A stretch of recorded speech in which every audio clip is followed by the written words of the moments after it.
Olá, alunos! Dando prosseguimento ao nosso curso de Microbiologia de Alimentos, na aula de agora iremos tratar sobre DTAs, doenças transmitidas por alimentos causadas por protozoários. Para quem não me conhece, eu me chamo Isaac, sou farmacêutico formado pela Universidade Federal do Pará e estou nesse projeto de levar conteúdos gratuitos pelo YouTube para os alunos poderem estudar. E esses conteúdos irão ser vídeos curtos, porém objetivos e completos. Então, se isso lhe agrega, eu peço que você curta, compartilhe o vídeo, se inscreva no canal, para que esse conteúdo chegue a outros alunos que também necessitem para sua formação, para o seu preparatório, enfim.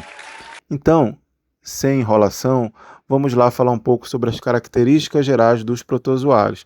Na aula passada, na aula anterior, nós falamos sobre DTAs causadas por bactérias. Eu vou deixar um link, um card aqui em cima para você poder clicar caso tenha ficado alguma dúvida.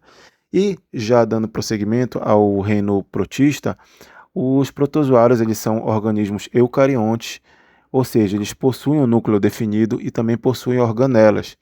Eles são geralmente unicelulares, mas alguns podem ser pluricelulares e a maioria deles vivem em ambientes úmidos e aquáticos. Os protozoários eles apresentam estrutura de locomoção. Alguns apresentam essa estrutura de locomoção, como flagelos, cílios e pseudópodes, que são semelhantes a falsos membros, né? Muito característico lá da ameba. A gente tem essa imagem já clássica da ameba, né? Que são aquelas formas semelhantes a como se fosse esmagado, e esses membros que surgem seriam então os pseudópodes. Ponto mais importante é que alguns protozoários conseguem sobreviver no ambiente por meio da formação de cistos, ou seja, são estruturas resistentes que conseguem contaminar o ambiente, as superfícies e também os alimentos e a água. Então nós vamos fazer um comparativo, faremos um comparativo sobre a giardia e a ameba. A giardia e a ameba são protozoários, mas elas têm fisiopatologias distintas. Enquanto a giardia ela tende a infectar o intestino delgado, principalmente o duodeno, a ameba ela tende a causar problemas no intestino grosso e no cólon. Então, a gente tem ali a manifestação clínica da giardia, uma diarreia aquosa e gordurosa, flatulência e também uma má absorção de nutrientes e uma perda de peso.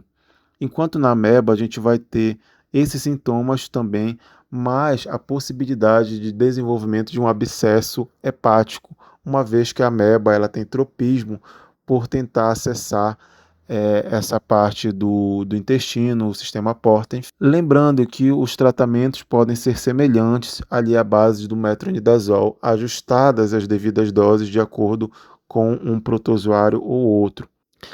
Lembrando também que no caso da giardia, ela vai causar ali uma perda de peso, e uma má absorção dos nutrientes e das vitaminas.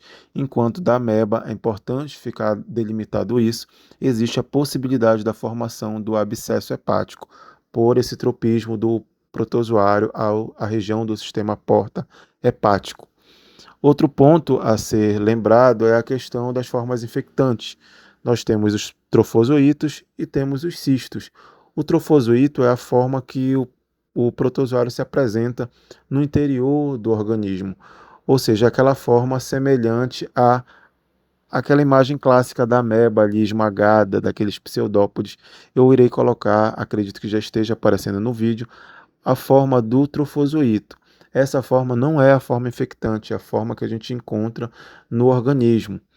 Contudo, existe uma forma infectante que é o cisto. O cisto ele tem uma membrana que evita a desidratação do protozoário e essa forma que de fato vai infectar os alimentos e a água e através dela que se dá a contaminação de outros indivíduos. Um fato importante a ser destacado, como o de todas as outras DTAs, que a higiene, o saneamento básico, condições de desenvolvimento humano mais satisfatórias, ou seja, melhores estruturas sanitárias, são a principal forma de prevenção, de profilaxia contra essas DTAs. É uma aula bem sucinta, bem direta. O que importa para o aluno, recapitulando a temática, é entender os conceitos, a distinção do que é um protozoário em relação a vírus e bactérias, e entender a distinção entre os dois principais, que são a giardia e a ameba.